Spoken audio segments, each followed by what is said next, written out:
This is the Gillette Labs with exfoliating bar. The bar and the handle removes unseen dirt and debris ahead of the blades for effortless shaving in one efficient stroke. All right. Yeah, pretty much. That's right. That's it on the schedule.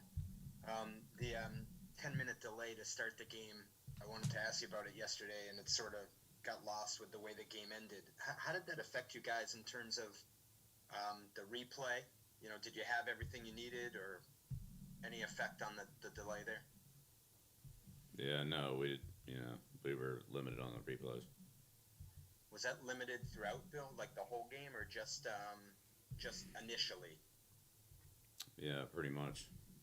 Scoreboard. Whole game.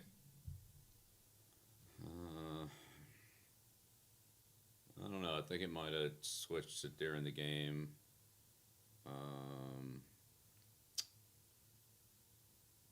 Yeah, I'm not sure. You have to try to check with the guys in the booth on that.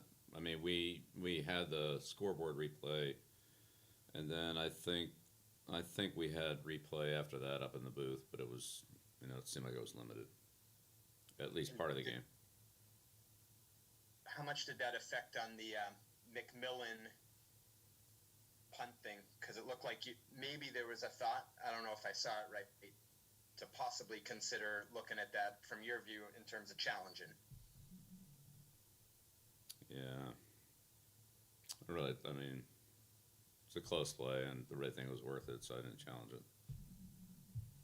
And then the last one on that whole thing, I mean, were you given an explanation on what happened on that?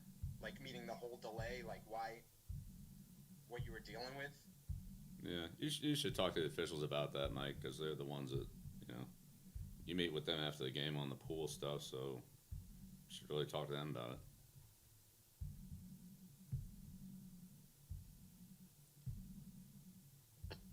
Next question, Chris Ryan, followed by Dakota Randall. Morning, Bill. How are you? All right, good, Chris.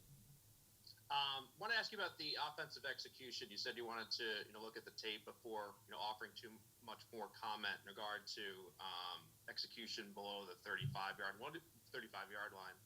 What did you see, and what corrections do you think you guys need to make? Yeah, well, I mean, obviously we need to do things better. So we'll look at it in detail and talk about it moving forward. And just how difficult to prepare for, a dynamic Vikings offensive unit during this short time period. And typically there's, a key player you like to take away in these instances. How challenging is Justin Jefferson and just getting ready for this group? Yeah, they're really good, Chris. It starts with Cousins. Outstanding quarterbacks, had tremendous production throughout his career. Again, this year, Cook's, one of the top running backs in the league. He's had tremendous production in the running game and in the passing game since he's come into the league, really. And, Hawkinson at tight end, and then Jefferson, Thielen. So they got a wealth of talent at the skill positions and a lot of guys to stop. So yeah, they're as explosive as anybody we've seen. Thanks. Yep, you're welcome. Next question from Dakota Randall, followed by Mike Reese. Hey, Bill. Just a two-part question. One, is there any sort of update on David Andrews this morning? Or are you still doing tests? Yeah, no, players haven't been in yet, so see where guys are today when they get in. Okay. And guys just the other day added Cody Rusey to the 53.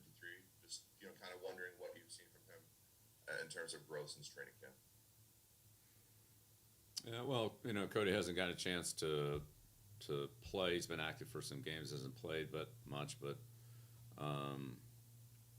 just continue to develop in the practice field, and did a lot of good things for us in training camp. Was made a real strong impression, and now with the injuries we've had on the offensive line, certainly think he deserves to be moved up there. Thank you. You're welcome. Next question, Mike Reese, followed by Michael Hurley. Bill, thinking about the Vikings and their coach, Kevin O'Connell, obviously was here with you in 2008 as a third-round pick. When you think back to that, what stood out to you about your time with him, and maybe just sort of why it didn't maybe last longer than maybe the 1+ year there? Yeah, smart kid. Out of San Diego, had a lot of things to like about him. His size and arm and all that. But ultimately it didn't work out here. But he went on to play, I don't know, 4 or 5 years in the league, whatever it was, and obviously he's done a great job with Minnesota. So followed his career from Washington and then out to the West Coast and with Mike, and so he's and the Rams, obviously, great year last year. So he's done a heck of a job, and climbed through the coaching ranks quickly. And based on the way Vikings are playing this year, you can see why he's done a great job. And thinking back to, Hoyer came in the next year in 2009, and Tom was coming off the ACL. Do you recall any, how was that a tough decision to go with 2 quarterbacks at that time? I know the rules were different. Yeah, it's always tough to go with 2.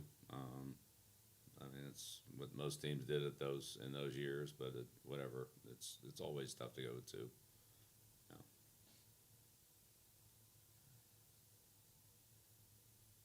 Next question, Michael Hurley. Hey, Bill.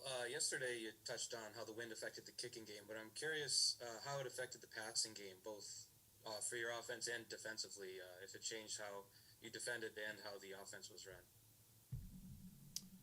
I don't think it changed too much on how things were defended, a little bit maybe, but yeah, I think offensively you just had to be careful with some of the play selections and where we're trying to throw the ball, based on which way we were going, and so forth, what we had called and all that. So yeah, I think it had some effect on the passing game. It had more effect on the kicking game, but I think it had some effect on the passing game a little bit. Yes. Thanks. You're welcome. And I'll pause just to take our final question if anyone raises their hand.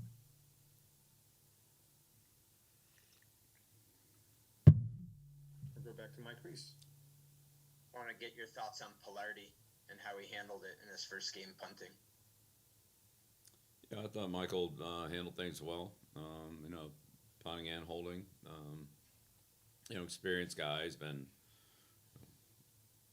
in these situations before. We had a couple situational backed up punts. We had some situational punts. I thought he, handled things pretty well.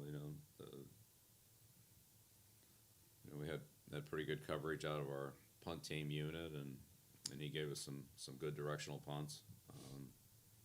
Close on the +50 punt, but yeah, again, not the easiest day to kick in for punters or place kickers or snappers for that matter. And but yeah, thought he stepped in and did a solid job for us. Thank you. Thank you, Coach. Thanks, everyone. Thank you.